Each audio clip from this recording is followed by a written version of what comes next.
David Menzies for Rebel News here in West End, Toronto, literally at the scene of the crime. Now, you might recall back on September 8th, I was at this LCBO store, just minding my own business, off the clock, and who should come in but a small gang of thieves who cleared out some shelves and, well, they made their way to their getaway car, and I decided I better film this. Here, check out the video. You don't want to actually.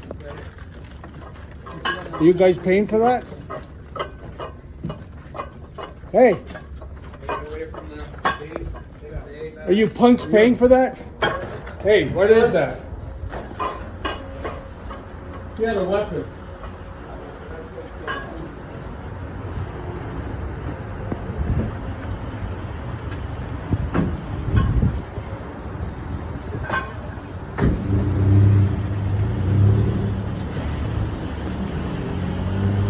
So why am I back here some 2.5 months later, folks? Well, here's the reason. Actually, there's 3 reasons.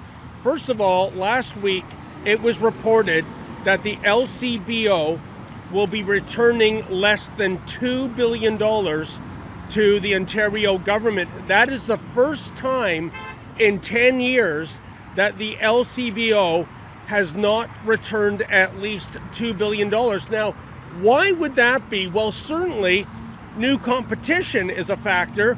Convenience stores and grocery stores can now sell beer and wine. Not the hard stuff, mind you. Ontarians aren't mature enough for that yet. So that probably took a kick out of the LCBO store network. But what about the issue of theft? Now, we know going back to 2018, the union that represents the workers here said then that 77 million was going out the door unpaid for.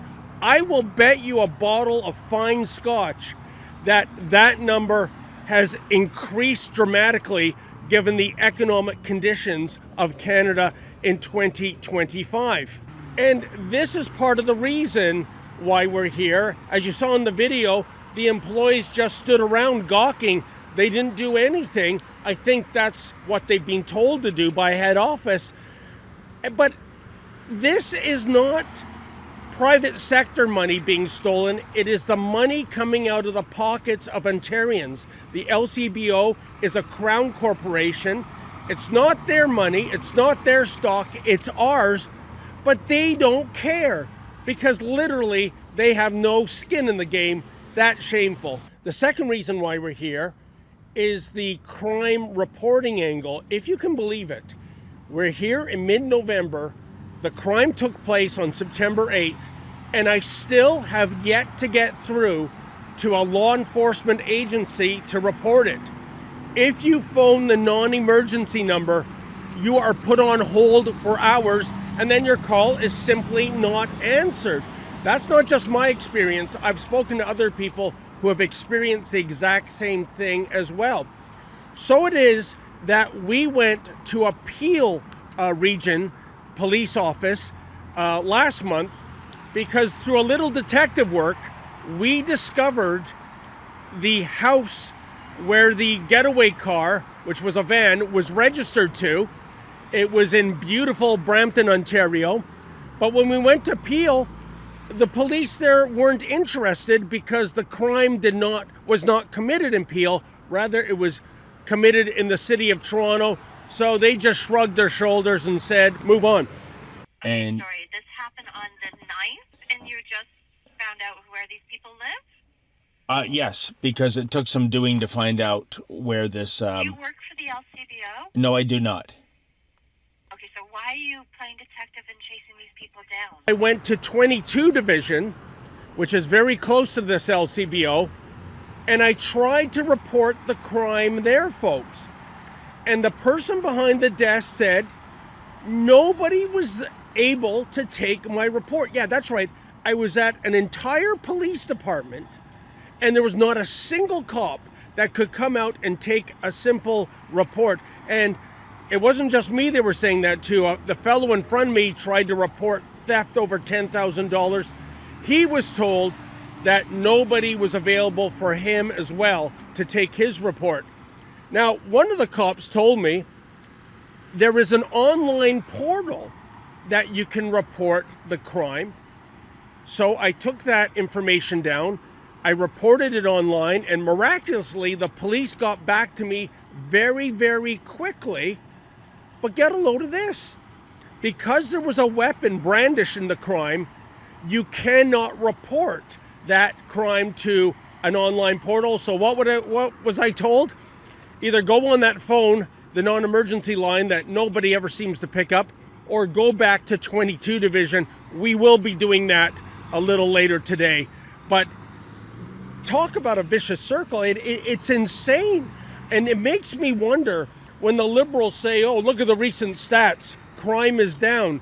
Do you believe that, folks? Do you think crime is down? Or do you think there is a big proportion of crime not being reported because it's impossible to report the crime? And that brings me to the third and final point of our mission today, which is this.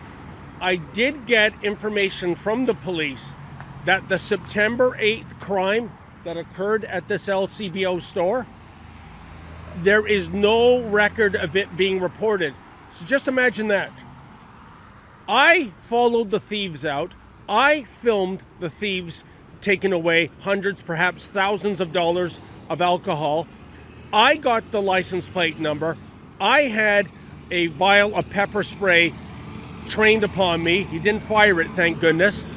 And all they have to do after I give them this information, the video, the license plate number, the eyewitness account, is phone it in to 911. They didn't even do that. They could not even be bothered to make a phone call to law enforcement. So I'm going to go in. I'm going to try to get the manager, Joe, to answer that. Last time I phoned him, he hung up on me. But again, it speaks volumes. I think if this was a private liquor store, and by the way, there's no role in government running liquor stores. Government's role is to regulate and tax liquor, not retail and warehouse it. But do you think somebody who had to pay the mortgage would be so laissez-faire, so uncaring, that millions and millions of dollars worth of liquor is flying out the stores for free because they can't stop the thievery? And really, there are some methods, isn't there, folks? Why not hire off-duty police officers? Why not go back to the way the LCBO used to sell liquor, which is to say you had to pay for the product in full before you got your hands on the bottle? But like I said, they don't care because at the end of the day, it's not their money. Let's see if we can get some answers as to why they didn't even bother to report this thievery. I found out from police it was never reported. I wasn't here. I remember you came in a couple of weeks ago. We talked. Right. Yeah. Yeah. I have received no updates since then, unfortunately. I have no info. Is that standard procedure, just not to report a theft? I have received no information about airplane points. Because I have no new information about that. You can see the concern because this is the money of the Ontario taxpayer going out the door. Yeah. Okay. We'll take receipts. I can get you a card for our media relations department. I can get you a card for our store. I appreciate that. I have reached out to them. They do not even acknowledge our emails. So this is the problem I'm in. I wanted to ask Joe, the manager, why Joe never... is not in today. Yes, I understand that, yeah. So, again, my only question is, when you're given information about a theft, is it reported to the police? I was not given that information. I can't tell you. No, but in general, I'm saying, sir. I would believe they would. I cannot tell you what the information you provided. I don't know who you spoke to. No, but if, say a theft happened right now, and I ran out and I filmed it, and I got the license plate number of the getaway card, would you or one of your colleagues report that theft? We would do an incident report. You would do an in-store report. Incident report. Incident, but that doesn't necessarily mean contacting the police. If that's what our procedure is involved, then yes. Because You can contact the media relations if you want the actual direct step. I can't give you any information. I would love to entertain an interview with the media relations department. I don't even know who the names are. They don't respond to us. But an incident report internally is not the same as phoning 911 and making a police report. Okay.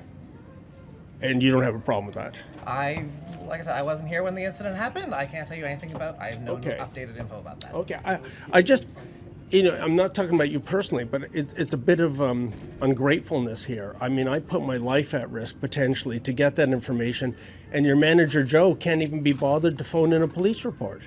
I don't know what Joe did with that information, unfortunately. If you've provided it, I'm sure he submitted it to the relevant departments, but I don't know. Not according to the police. They had no report of a theft. I haven't had any contact with the police. I don't know what information they Okay, no, I'm telling you what the police told me, though, Okay, right? well, I haven't heard that, unfortunately, from them, so I don't know what they have or don't have. And again, we all have skin in the game. This is a Crown corporation. Correct. We're all shareholders. Yep. Shouldn't we be concerned?